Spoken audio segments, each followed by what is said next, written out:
Well, guys, that's it. That's episode. Well, guys, I just did episodes 3 and 4 of Netflix Daredevil season 3. And I have to tell you, Netflix knew how to maintain, knew how to allow people there to to express actual creative freedom.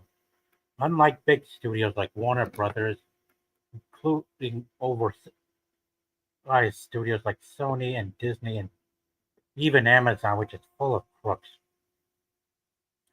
But here, Netflix back then knew how to keep up the touch, knew to keep maintain the touch and the power on the on the storytelling.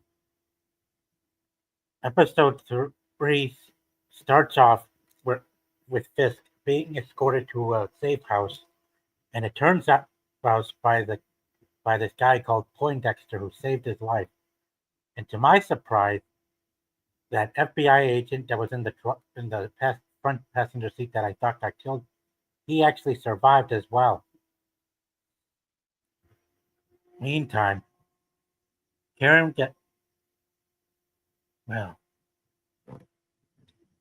There, Matt has been Matt's been struggling with these hallucinations of Wilson Fisk getting into his head, encouraging him to come after him and do things that are wrong and he shouldn't do, including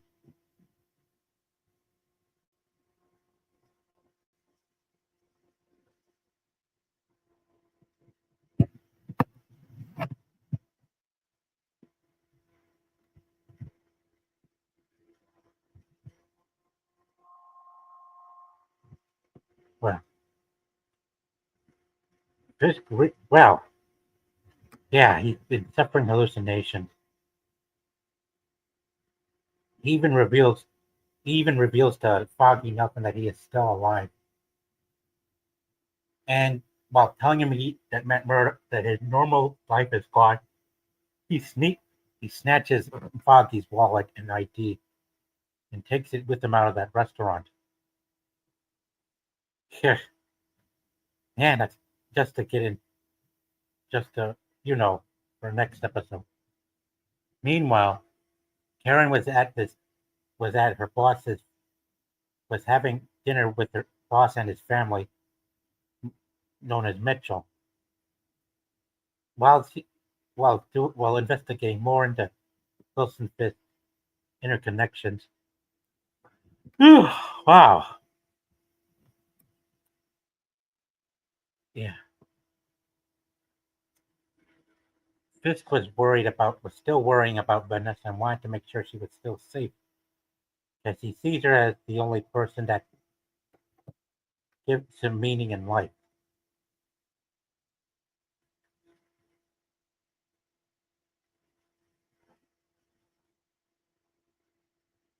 Hmm. Yeah, of course. We all like to search for meaning in life. Yeah, yeah. Yeah, lucky for him. Yeah,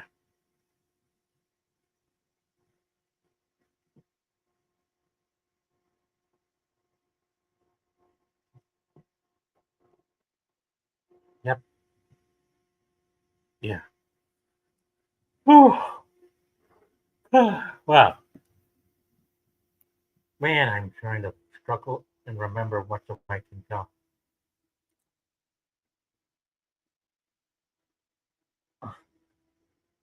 Darren even noted that Matt. Well, well, trying to still think. Ah, well, let's go to episode 4, which focuses on Matt using his friend's ID to break into a federal prison in search of someone who can get him dirt on Fisk on why he betrayed the Albanian mafia, but he refused. Then later on, as this episode progressed, Matt was inside a doctor's office, only to get stabbed by a doctor who was under Wilson Fisk's payroll, who tries to take him out with poison in syringe, but was able to subdue him. Then he comes face to face with a bunch of inmates, taking him on in a serious fight. But not long did he actually run into some unlikely allies inside the prison. A group of Albanian mob prisoners who after hearing him out on what he has to offer, they were willing to let him escape if it means getting Fisk back into prison so they can teach him a lesson. And one of the mobsters one of the thugs grabbed one of the guards' jacket and uniform and used it to help sneak Matt out of prison and escorted him to safety. Even though they had to come across a bunch of thugs, a bunch of inmates to get him out. Karen, in the meantime, has learned shockingly that Matt was still alive, and she was more pissed off than before that he had her worried for months since he was buried under that building from the Defenders series, which I still haven't seen yet. But I can tell that the more you worry, the bigger the consequences later on. Yeah. Yeah.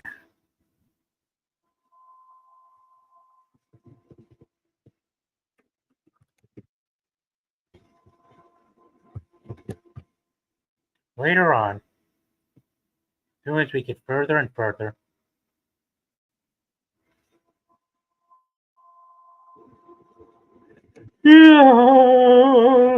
oh boy. Wow. Further and further into this episode. Well, Baki meets up with Blake Tower, who was running for a campaign. He was looking to help give the guy some advice, only for a politician he was idolizing to.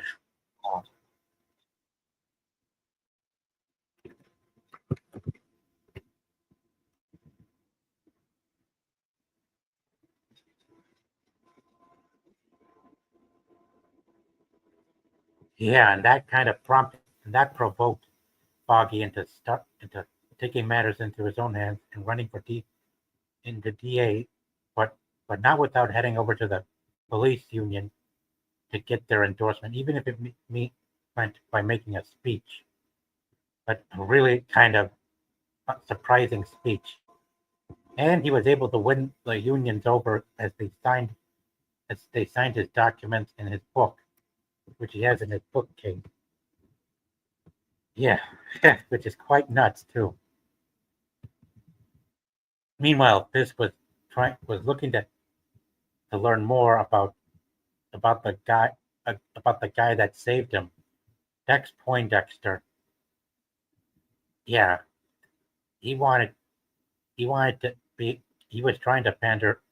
He was pandering to his good side, and said he appreciated his help on saving his life from the Albanian thugs. Yeah. The episode ends with Matt waking up only to see that the driver in the taxi jumped ship and had the taxi steering straight into the harbor in attempts of killing him. Man, that is crazy shit for the people for some thugs that are secretly under Wilson Fisk's payroll to pull off. Wow. Man, I gotta give this episode credit for all the action and the pacing too. Yeah, I know some of the pacing and the choreography isn't gonna be a 100% good as the rest. Yeah. But we'll see. We'll see how it does. Even though there's plenty of action, I can't expect it to be as good as the Netflix series. Born Again. Well, guys, if you like any of you has missed much of what I had to offer earlier in this video, be sure to catch the replay, then hit like and share this video with others online in case they'd like to check out my review. I'm only 9 episodes down on the on this Netflix series. Not sure if I can get it all done in time on before Tuesday when the 4 and 10 series airs, but we'll see. Take care, guys.